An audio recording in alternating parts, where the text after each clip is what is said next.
Rest for the Wicked is produced in Calgary, Alberta on Treaty 7 territory, the traditional lands of the Blackfoot Confederacy comprising the Siksika, Piikani, and Kainai First Nations, the Tsuut'ina First Nation, and the Stoney Nakoda, including Chiniki, Bears Paw, and Goodstoney First Nations, and the home to the Métis Nation of Alberta, Districts 5 and 6.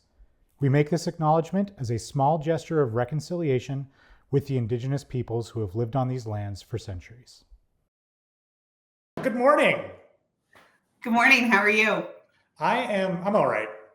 You know me. It's morning and I never sleep very well. Have you done anything to try to improve your sleep? Oh God, I feel like I've tried so many things. I make sure that I'm not eating or drinking before bed. I try to do restful things before bed, like reading. I try not to look at my phone screen very much. I feel like I'm trying a lot of stuff and I still just get very low quality sleep. Do you have a hard time falling asleep, or is it that you're waking up halfway through the night? Yeah, great question. I think it's sort of both. I feel like when I get into bed, I'm sufficiently tired. And then when my head hits the pillow, I fall asleep. But then it's fitful. Sometimes I snore, so my wife will wake me up. And sometimes I wake myself up, and I'm in my 40s now, so I have to pee in the middle of sleeping, So it's sometimes it's easy to fall asleep, sometimes not, but I almost never stay asleep for the whole night. Right. And do you feel rested at all? You must feel exhausted. I mean, look at the bags under my eyes. I feel like sometimes I feel rested, sometimes I don't. Mostly I don't. Mostly I feel, how around 2 or 3 in the afternoon, you hit a bit of a wall sometimes. Oh yeah. That's always the wall I hit. And that's always the time I hit it. And I'm certain that it's because of the quality of the sleep that I'm getting. Is there anything you can do during the day that actually makes you feel rested? Or is it just kind of like caffeine and go? It is definitely caffeine and go. I think I try to eat a normal breakfast. I probably have 1 or 2 cups of coffee during the day. And then that wall hits and I'm either looking for sugar. I'll eat lunch, of course, but the wall hits at 2 or 3. I'm looking for sugar. I probably have another coffee. And though I like to think that caffeine doesn't really affect me too badly, of course it does. I'm an idiot for thinking that it doesn't. So, but I haven't really tried anything else. Sometimes I will close my eyes and try to just do a brief guided meditation, but it's nothing special. Right. So what has triggered you to being curious about this now? This sounds like it's been going on a while. So Yeah. Is there something that's kind of provoked you to be thinking more about this? How can you get rested? Yeah, that's a good question. I think I've been like this. Well, I mean, you and I have known each other for probably 10, 15 years now. I think this is what my experience has been the whole time. Now that I own this business with my partner, Tyler, I need to be, this is so stupid. This is a business term, but I need to be more optimized. And I feel like figuring that out would unlock a lot of stuff, because you and I have talked about this a lot. Sleep is probably at the top of the list of priorities that a human needs to function correctly. And I'm a wonderful, amazing, handsome man, but I don't think I've been functioning correctly for 15 years. Yeah. And I think that what's so interesting about sleep specifically is you can't think your way through it. You can't think your way to a better night's sleep. It's a lot about letting go. And then I know there's some more science and some more thoughts around that. Why don't we dig in? Why don't we figure out how you can feel rested?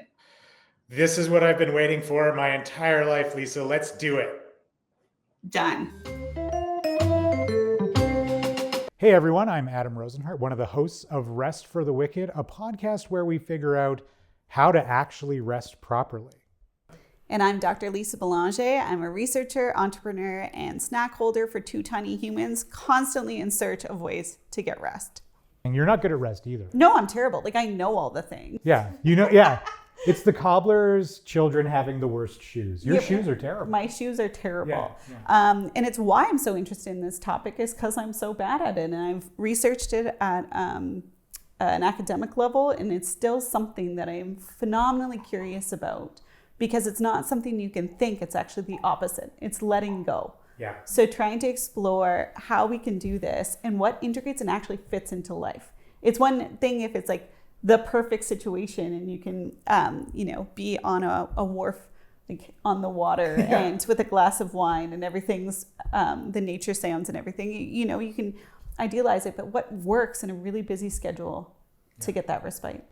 I love how everything you associate with rest includes wine. And it's actually a phenomenally terrible rest strategy and impacts your sleep very negatively. Yeah, but you fall asleep quickly. So you should just only drink at noon so it doesn't impact your sleep. Perfect. Yeah. Do you want to introduce Brenda? Sup. So today we're going to explore non-sleep deep rest. And this is something that I'm so curious about. So we brought our expert, Brenda, and I'm going to get you to introduce your background a little bit because it's a very unique combination of things. Yeah. So I'm Brenda, and I'm a yoga teacher and qualifying counselor. And yeah, I think the worlds blend so nicely together because people seek out yoga for their body, for their mind, and adding in this realm of counseling into it is just like such a beautiful mixture. So it's been really nice to work with both because they complement each other so much. Yeah. That's amazing. And maybe tell us a little bit about why you got into yoga and how it's benefited you personally. Yeah. So I was introduced to yoga in university. I was stressed. I was sleep deprived. I was, just managing being a student. And I went to my first hot yoga class, and it was one of the only moments where everything else fell away. Where I could just be on my mat and I was moving my body, I was breathing, I was in the moment and not worried about that exam that I needed to study for or that thing that I said to someone 2 weeks ago that I just kept ruminating on. We'll do a whole episode on that. Perfect. Yeah. Yeah, and there was just something about it where I just kept going back because I could unplug and just come back to myself. Yeah. Did you experience that like the first session you did? Yeah. That's incredible. Totally. It was the whole class, like one, you're like sweating like crazy. And there was part of it where I was like, what is happening? But also at the end, just lying in Shavasana, I was like, wow.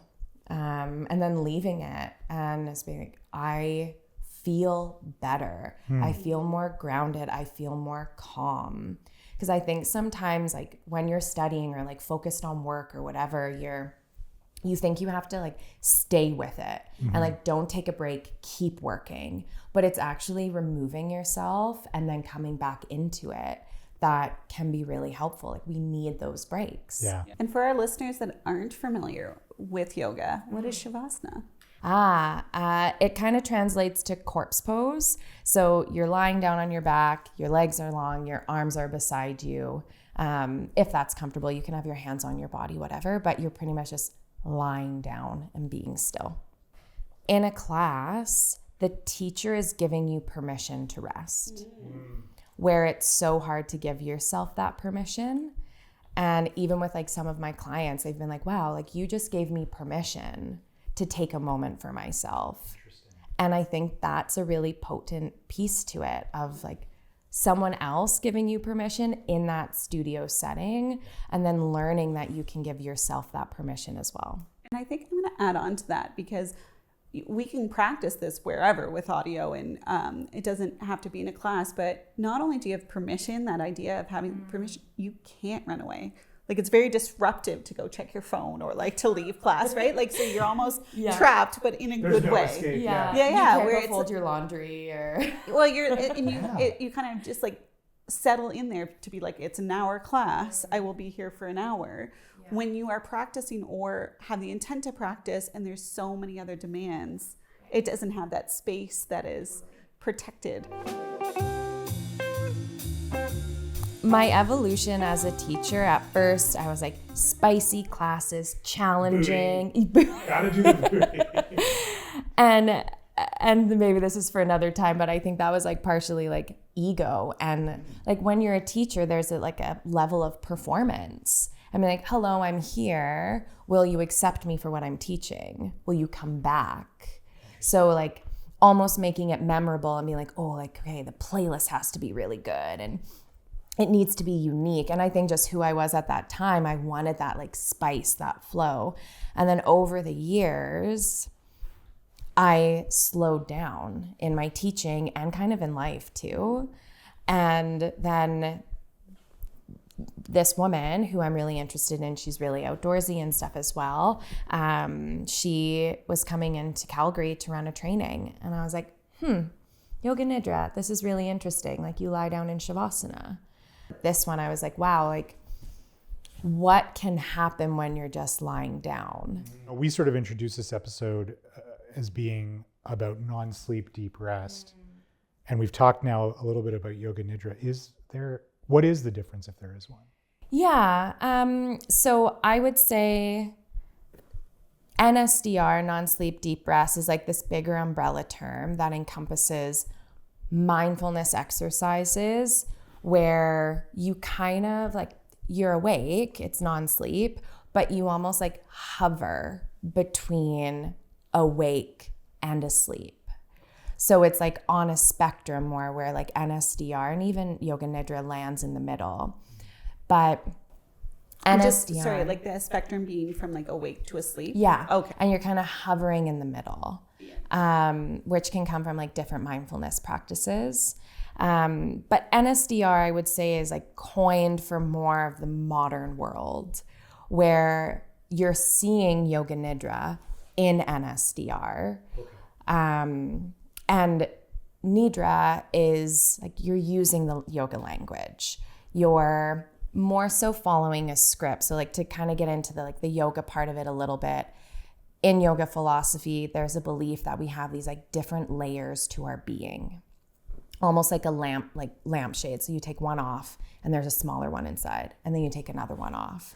And there's 5 different layers.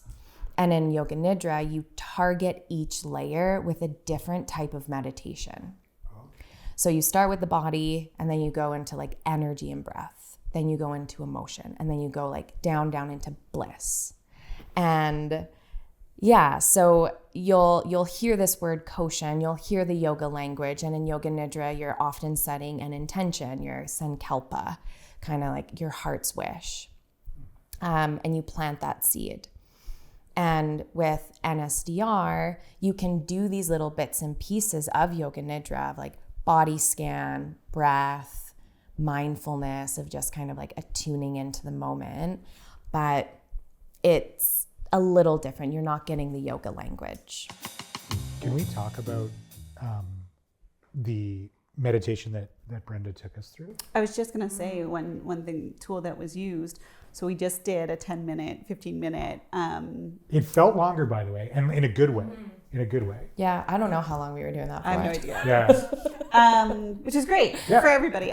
So in this exercise, you did a body scan first, and then you brought us to visualization, which was something that I haven't done in practice, not in the same way.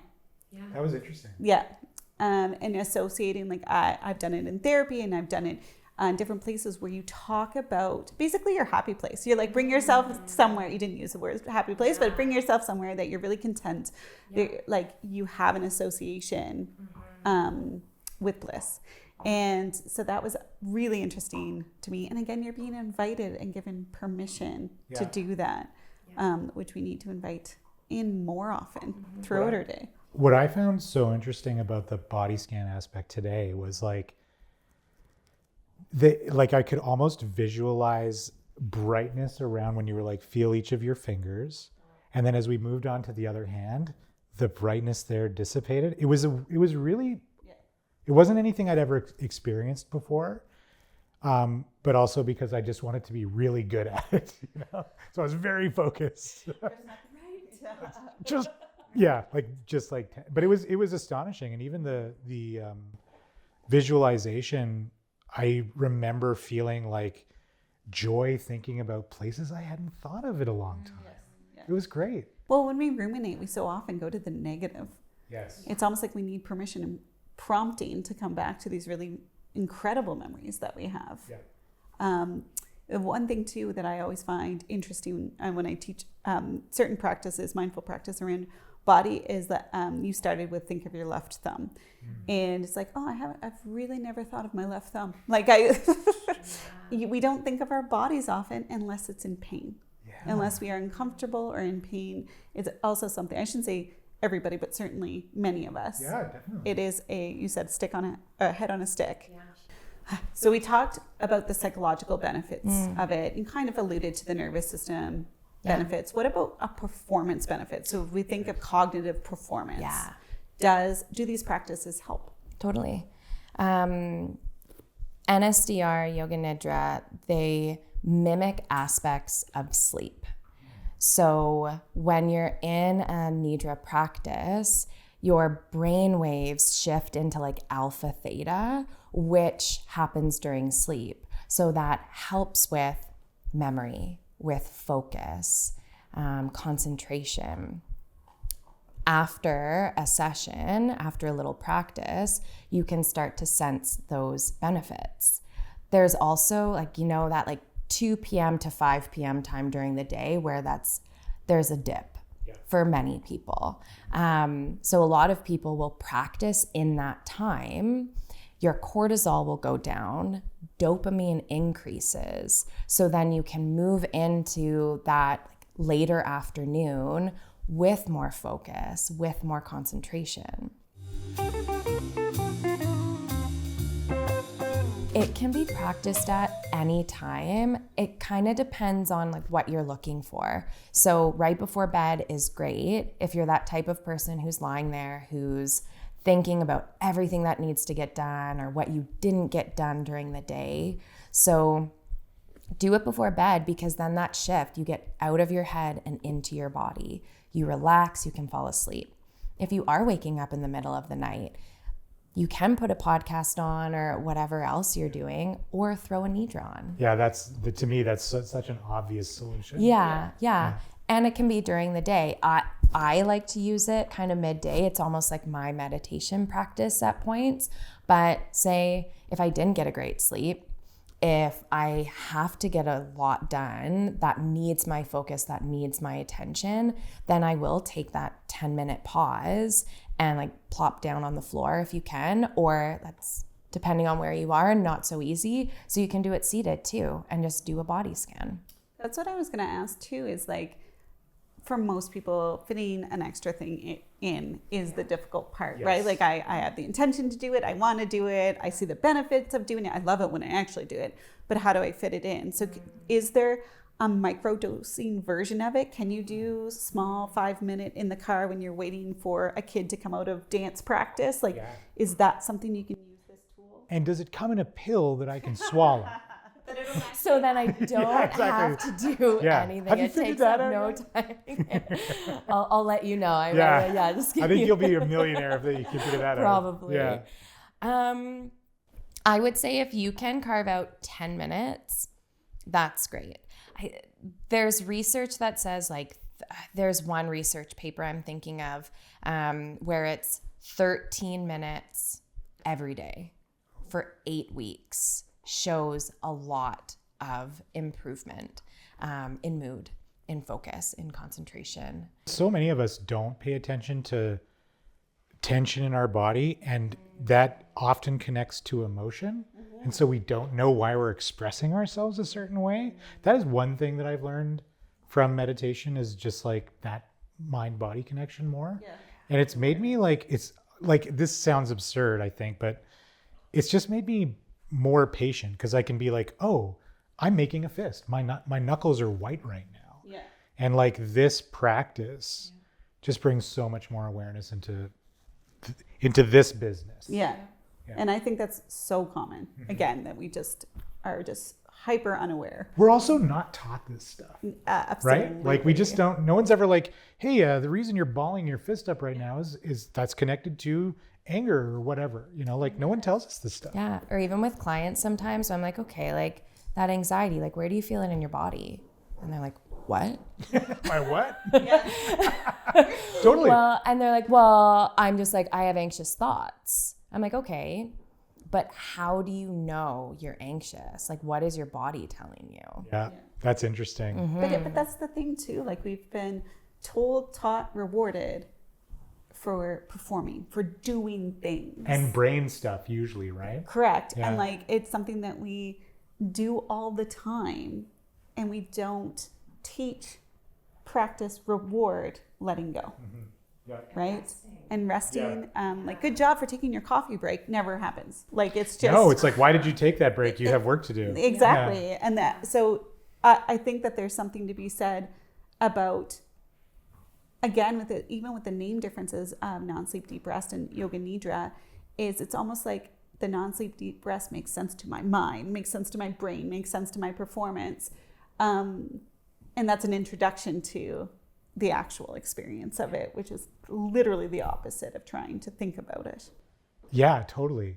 Is that like a way to pitch this to people who might be hesitant or like non-believers? Like if you're like, you should try Yoga Nidra, you're talking to a pal or an acquaintance and they're like, that sounds silly, or I don't know what the reaction would be. No, it's, oh yeah, sure. Like Or this I don't very, have like, I'm time. going to agree with you, Yeah. but actually never attempt. I'm for sure going to go home and do that. Yeah. Yeah, definitely.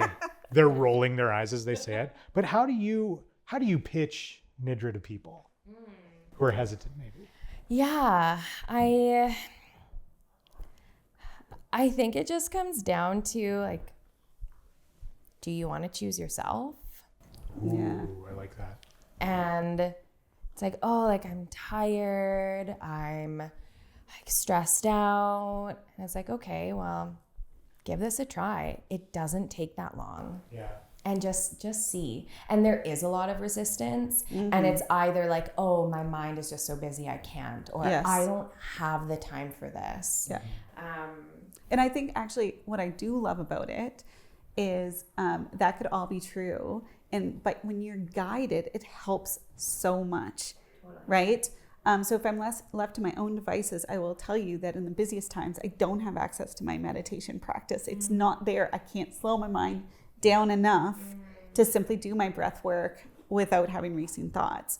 When you have guided experiences, whether it's body scan or a version of, I find that so much easier to then get into the practice. I found it difficult today.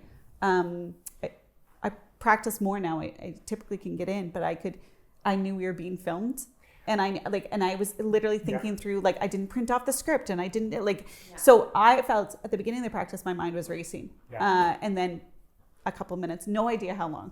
My thought was actually, I hope Lisa did all that stuff. Yeah. Because I am blissing out.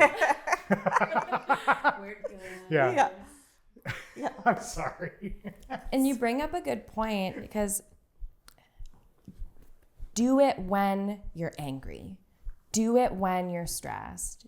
Do it when your mind is racing, and be okay if it's not perfect. Yeah. Yes.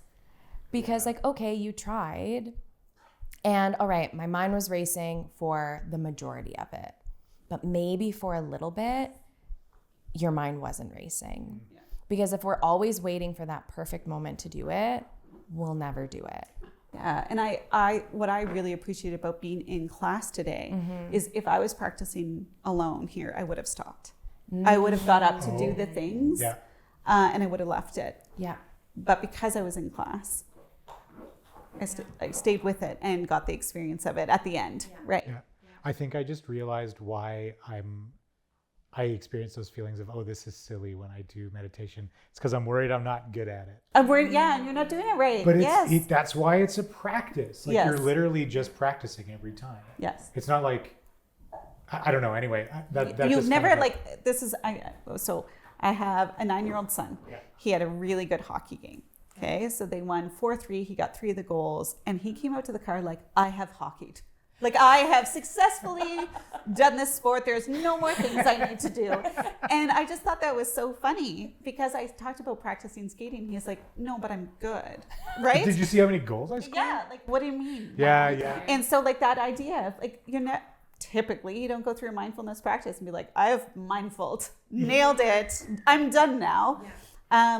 And to your point about practicing in different states, to understand that. So for me, even to see contrast. So same with the experience of Shavasana in your body, that you're introducing yourself to even if you're not getting as calm as you did last time, you're seeing the contrast between where you started and where you ended. And that absolute difference or relative difference, then it's very. Do you, yeah, I mean, you were talking about like needing the sort of guided piece of it. I still always need that even in just straight up meditation. I just straight up meditated.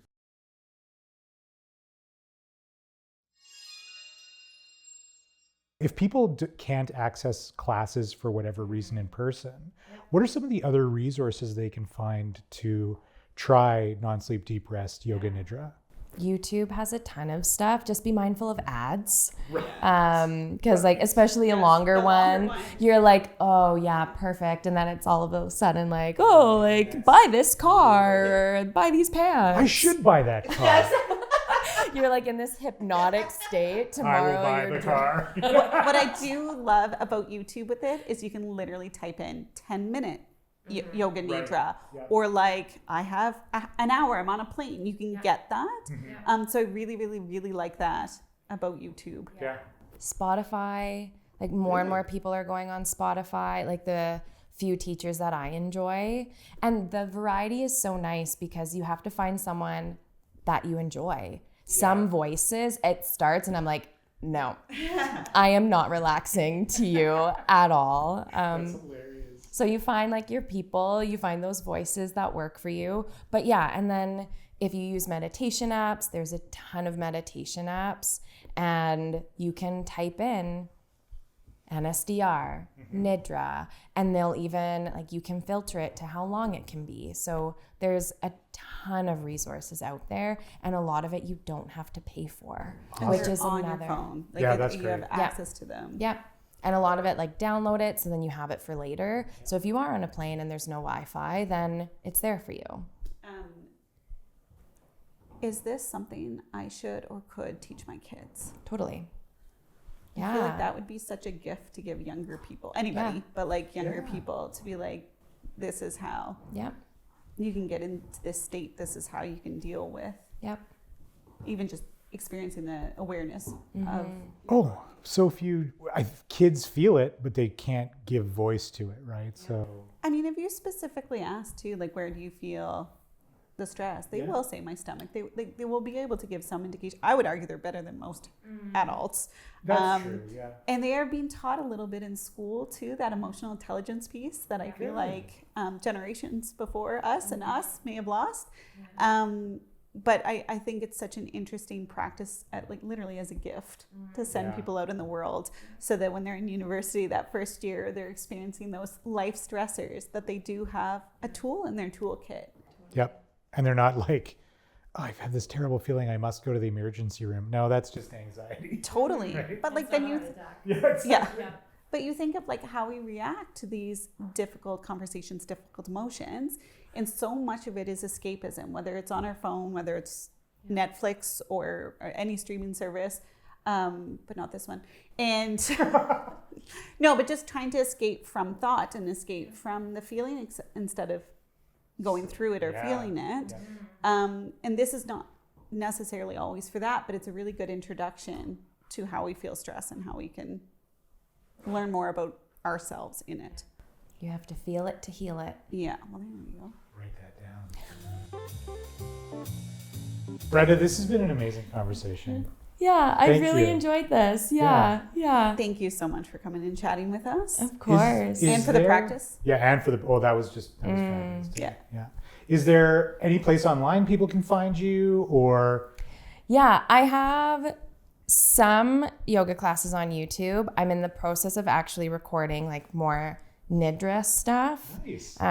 It's on that list of like, I have so much to do, but yes, I'm mostly on YouTube at the moment. Some yoga classes. Yeah. Okay, cool. Do you ever get stressed about your Nidra stuff? Like, is that a thing? Do you notice that ever where you're like, oh, I'm really stressed out because I haven't done. That feels Yeah. like such a contradiction. I love it. Yep, for sure. Nidra's stressing me out. Amazing. Well, thank you again so much. Yeah, thank we you will so link- much for having me. Yeah. We will link to your things too, Yeah. so that when people can find you Yeah, that want to practice. And thank you so much. thank you. Rest for the Wicked was filmed on location in Calgary, Alberta by Philip Harrison and Centerpin Media.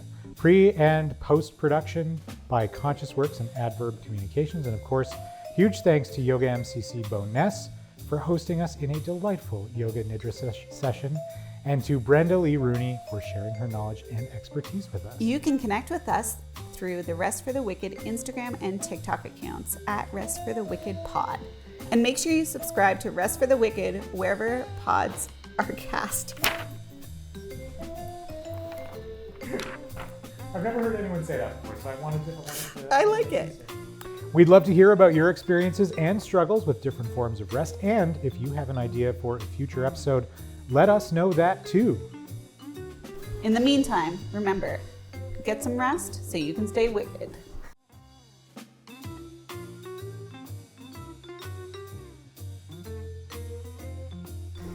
I feel like calling things wicked is a very like Gen X millennial thing, so we are dating ourselves. Like wicked. Yeah, dude, that was wicked.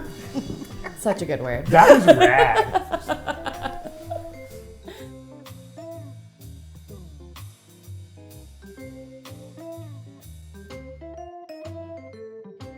What? Oh, yes, he is. He's what? He's chilling on the couch. Oh, Timber. No. Oh, we have it all on camera. Yeah, so you're going to jail.